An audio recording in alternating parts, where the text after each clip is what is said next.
There are several ways to select items in Photoshop. For Photoshop CS3, one of the best tools is called this quick selection tool. Um, Now the brush size matters, so I'm going to start off the selection brush a little bit bigger. Try to get it about the size of this guy's head.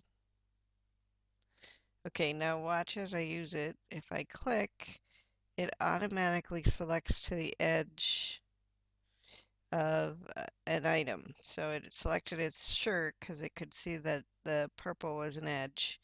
It might not work as well with the shorts. It worked pretty good, but notice it didn't work down here. Also, because the brush is so fat now, if I try to select his arms, it probably won't work too accurately. So I'm going to come back to brush size, turn this back down to 11, and then start clicking on his arm. And all I'm doing is clicking, I'm not dragging. Now right there, it selected more than I wanted to. I'm going to leave it like that for a moment and see what happens when I start clicking his other arm, which is sort of working okay. But again, it's getting stuff that I don't want. We'll address that in a moment. Let me just add his legs. So it's getting um, selections outside of his body, mostly because the pixel shading is similar.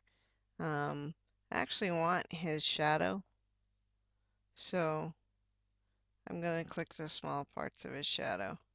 I don't want a skateboard, but I do want his feet. So again, it's got more than I want it to.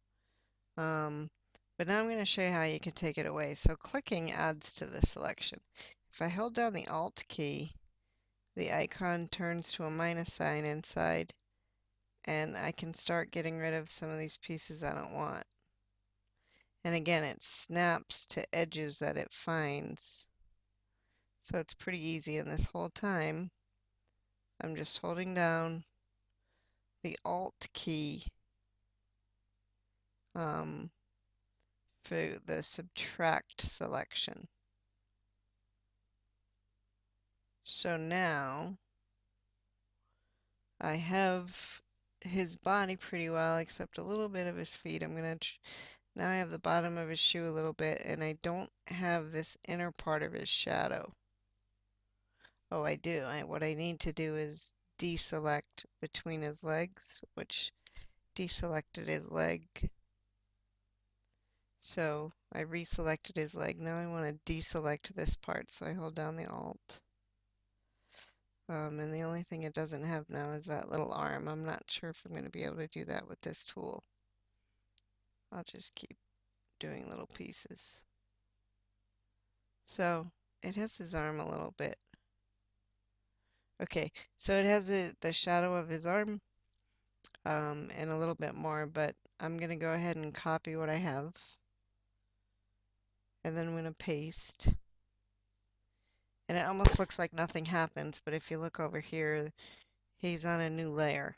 If I were to hide the bottom layer, you would see this is the image that I just copied.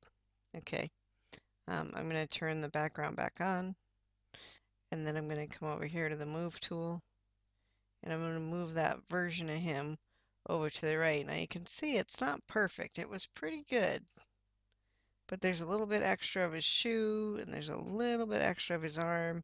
In fact, if we zoom in, we're going to see that it's a little bit, whoops, it's a little bit sloppy in some areas. So let me just get this zoomed out. The Alt with the zoom tool will zoom out. What I had meant to do was move him over a little bit. So if I want to clean up these pixels, I can just take my eraser tool.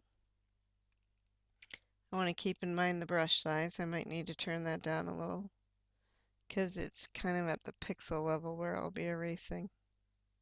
And by the way, if your eraser looks like it's not working, make sure you have the correct layer selected. But doing this will get rid of the little extra distracting bits that really weren't meant to be selected. Um, it's not difficult, it's just tedious.